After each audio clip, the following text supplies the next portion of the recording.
I've been warning people since 2020. Do you remember when the World Economic Forum said you're going to own nothing and be happy? We kind of stopped that conversation. I hope to give you a different lens or a different perspective. Now, I know we let that kind of ride off in the sunset with the old administration. Now, what I'm about to share with you is my opinion, my research. You have to make your own decisions, but I'm here to give you a different lens. I'm here to calm you down, and I'm here to help you take the middle ground. So just hear me out, okay? Remember they said you're going to own nothing and be happy. Now, this is not conspiracy. You can go, this is their model. This is on the World Economic website. It was the biggest thing we were talking about. All of us were posting about this, and it kind of faded off when the new administration came in. But I want to remind you guys, don't lose sight. Larry Fink sits on the board of trustees for the World Economic Forum. He's also the interim co-chair for the World Economic Forum when Klaus Schwab where'd he go? He disappeared. So the largest asset, listen to me, the largest asset manager in the world, who is the largest holder in Bitcoin, who has told you when you're worried about your country debasing their currency, you might want to get into Bitcoin. It's literally the head or interim head on the board of trustees, which their job is to move the mission forward to the World Economic Forum, is you will own nothing and be happy. Again, it's not conspiracy. They say this openly. They posted it. But we kind of let that all fade off as a brand new administration came in. Think about this for just a moment. I'm going to share a story really quickly. I had a conversation with somebody about 3 months ago. This person, kind of an angry person, argumentative, always pushing back, always challenging, which is fine. I love that. But I will push back on your ass with facts, figures, numbers, logic to get to origin. And I did. They're like, the World Economic Forum says we're going to own nothing and be happy. This is all changed now. I said, okay. And I said, let me ask you a question. Do you own your home? They said, yes. I said, oh, cool, awesome. You have the deed? It's paid off? Well, no. I said, you don't own your home. The bank does. Well, yeah, I do. I said, you don't own the home. The bank does. I said, do you own your car? Well, yeah. I said, cool, you have the title in hand? Well, no, I have a payment. I said, you don't own your car. I said, let me ask you a question. Do you own your phone? I said, admittedly, we have, business phones. And I said, we just do the payment thing. And, I'd rather take $1,500 and put it in XRP, a shitload of money in the future versus paying for this piece of shit phone. I shouldn't say that because it's helped me reach you guys. Sorry, phone. He said, well, yeah, I did the same thing. I said, so you actually don't own your home. You don't own your car. You don't own your phone. And you're effing miserable. I said, so they're trying to tell you you're going to own nothing and be happy. I said, you own nothing now and you're miserable. He's like, well, I said, no, not well anything. You don't own anything and you're miserable. And all you do is complain. And all you do is bitch about the government. And all you do is wait for them to fix it. You think now it's going to be fixed. And then 3 months later, Trump post, President Roosevelt, 30-year mortgage. Then he post, President Trump, 50-year mortgage. And then soon after that, around the same time, he posted about $2,000 stimulus checks off tariffs. Larry Fink sits on the board of trustees for the World Economic Forum. Larry Fink is the largest holder in Bitcoin. Trump, out of billionaires, is the largest holder in Bitcoin. Trump and his family created World Liberty Financial, World Bank. They have the fastest growing stablecoin USD1. Eric Trump owns American Bitcoin, which I started investing in as a stock. They're owning the infrastructure. They went from 0 Bitcoin to 4,000 Bitcoin in just 4 months. The Trump family's wealth will increase within the next 24 months more in crypto than it did their whole legacy in real estate. And he's about to lower interest rates, and they're about to print money, baby. This thing is gonna burr.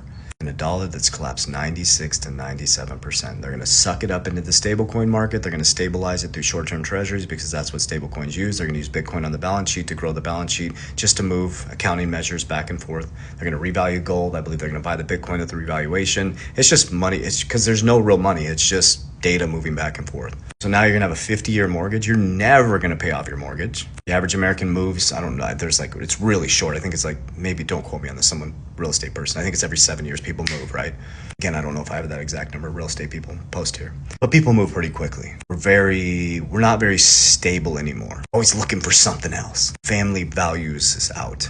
My point behind that is nobody's gonna pay off their mortgage. And who does that make wealthy, guys?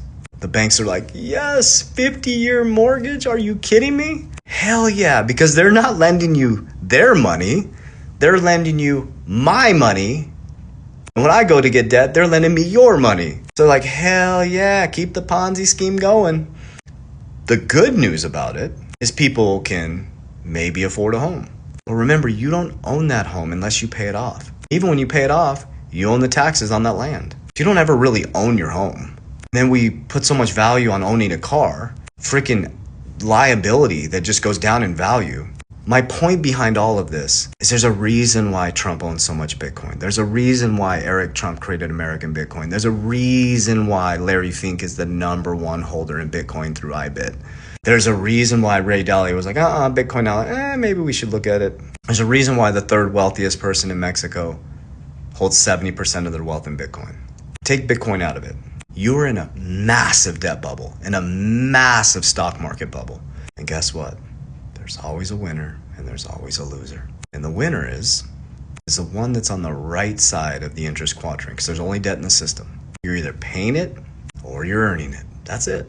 So I've learned to get off this side and go over to the earning side. I studied the cash flow quadrant, Robert Kiyosaki. I built companies. I built an S Corp. I have very little personal debt. Only debt that's created is something that creates an asset or for a business that generates income. I take my income, which is different than cash flow, and I create cash flow. With that cash flow, I buy assets. So income coming in from businesses, I buy assets to beat inflation. I use fixed supply assets like XRP and Bitcoin and many others. And I buy dividends that pay me cash flow, and I de-risk out of those because they're in the market, and I put it into Bitcoin and XRP. And then I have protection, which is insurance. It's the bottom of the risk pyramid. The reason why it gets a bad rap, #1, agents aren't setting them up properly. #2, their insurance policies, there's cost of premium. #3, they don't structure them properly. They set it and forget it. These aren't set it and forget it. They're set them up and manage them and understand them. They need money in them. They're cash value life insurance. They need cash in them to work. And we leverage it as a family bank at 5%, very low margin risk. There's no margin risk. Comes off your death benefit. And then we go buy what? Not Lambos, not Ferraris. Cash flow, assets that pay off the debt. Richest man in Babylon. So you're going to own nothing and be happy. Well, maybe it's you own nothing now and you're unhappy and you're waiting for a savior. Or maybe it's time to create a disciplined budget. Maybe it's time to understand macro and microeconomics. Maybe it's time to understand the debt-based society. And maybe it's time for you to understand how to save, then spend, not spend, then save. And if you're the head of the household, man, it's time to get your shit together. Because I'll tell you what, they're going to lower interest rates, print a ton of money and devalue your currency. And what most indoctrinated Americans are going to do, they're just going to refinance and make the banks wealthier. Now, I'm not saying don't get a home. That's not what I'm saying. That's what a lot of people are going to get through this message. And you're going to see the comments because they didn't make it this far. Oh, they should. That's not what I'm talking about. I think you should own a home. I think you should. But I make different types of moves. Like I'm making a move personally right now. I'm moving in silence. I'm making a move right now with real estate. It's going to help me dramatically on my taxes. There's no emotion in it. I'm taking the savings and I'm putting it into fixed supply assets that appreciate way more than the real estate. It's just time to think differently. Time to read the right books. Richest Man in Babylon, Wisdom of King Solomon, Inside of the Bible, Richest Man, I said that already. Cash Flow Quadrant, Rich Dad, Poor Dad, Secrets of the Millionaire Mind, Think and Grow Rich. It's in the title. Intelligent Investor, play Monopoly over and over and over again. So I hope that you own everything, and I hope to God that you are happy. But remember, I'll leave you with this. All the shit in 3D world is temporary. None of this is ours. Where the true wealth comes from is God and Jesus Christ. If all this collapsed, I'm still the richest man in the world. And I love you. Warriors, rise! Get your together. Love you.